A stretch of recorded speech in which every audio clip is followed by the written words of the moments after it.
విజయ డైరీలో పనిచేస్తున్నటువంటి చంద్రకాంత్ ను బదిలీ చేయడం వెనుక వైసీపీ హస్తం ఉందని తెలుగు మహిళా రాష్ట్ర ప్రధాన కార్యదర్శి మూల్పూరి సాయి కళ్యాణి ఆరోపించారు. కృష్ణా మిల్క్ యూనియన్లో మాజీ ఎమ్మెల్యే వంశీ హవా నడుస్తోందన్నారు. వంశీ చెప్పు చేతుల్లో విజయ డైరీ ఉండడం సిగ్గుచేటన్నారు. చంద్రకాంత్ బదిలీని వెంటనే ఉపసంహరించుకోవాలని మాల్పూరి సాయి కళ్యాణి డిమాండ్ చేశారు.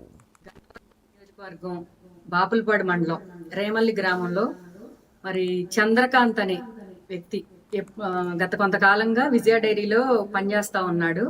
తన్ని ఆకస్మికంగా ఇప్పుడు మరి ట్రాన్స్ఫర్ చేయటం జరిగింది.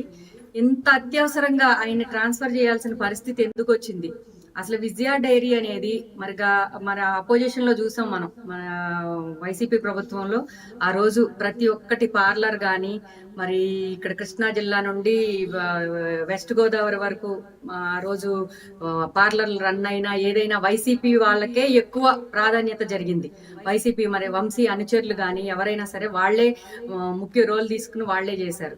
మరి ఈ రోజు తెలుగుదేశం ప్రభుత్వం వచ్చిన తర్వాత కూడా మరి తెలుగుదేశం కార్యకర్తల్ని ఇబ్బంది పెడుతూ చేస్తున్నారంటే మరి అసలు ఇంకా విజయ డైరీ మరి తెలుగుదేశం పాలనలో ఉందా? వైసీపీ నాయకుడు వంశీ